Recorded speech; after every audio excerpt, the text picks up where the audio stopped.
also take a quick look at some more news and updates, and let's also pencil in the kind of impact that we'll see if ATF comes under GST in terms of the regime then and fuel taxation regime. In fact, Somit is standing by with more details.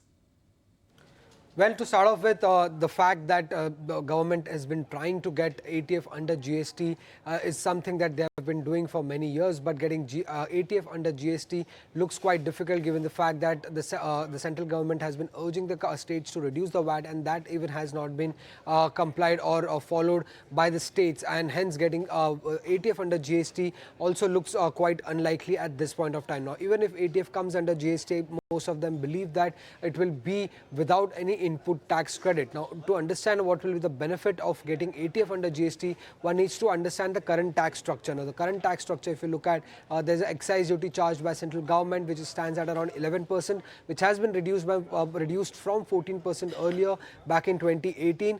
State tax varies between 1% to 29%. Even the taxes varies between airports which are located in the same state as well.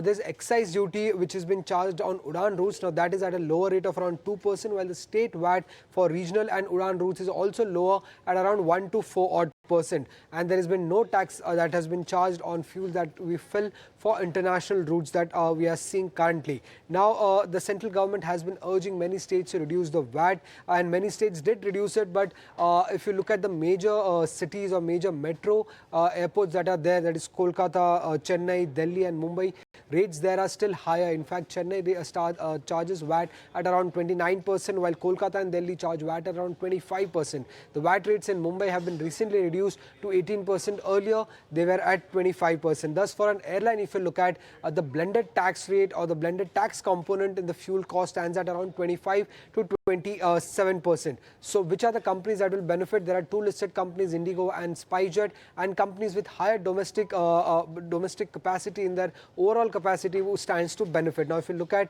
Indigo's domestic operation, they stand at around 72%, while for SpiceJet, domestic operation stands at around 80%, and they will benefit only if the GST tax rate is at around 18%. If the GST tax rate is fixed at around 28% without any input tax credit, then there won't be much of a benefit coming in for any airline company. Now, if GST is at 28%, but there is input tax credit, but there is also input tax credit, there won't be much of a benefit coming in. If apart from that, if GST is at 18% and there is no input tax credit, then there is a benefit of around 7 to 9 percentage point on fuel cost. But if you look at the fuel cost per available seat kilometer, the actual benefit would be much lower compared to the 7 to 9% on the headline front that we are seeing currently.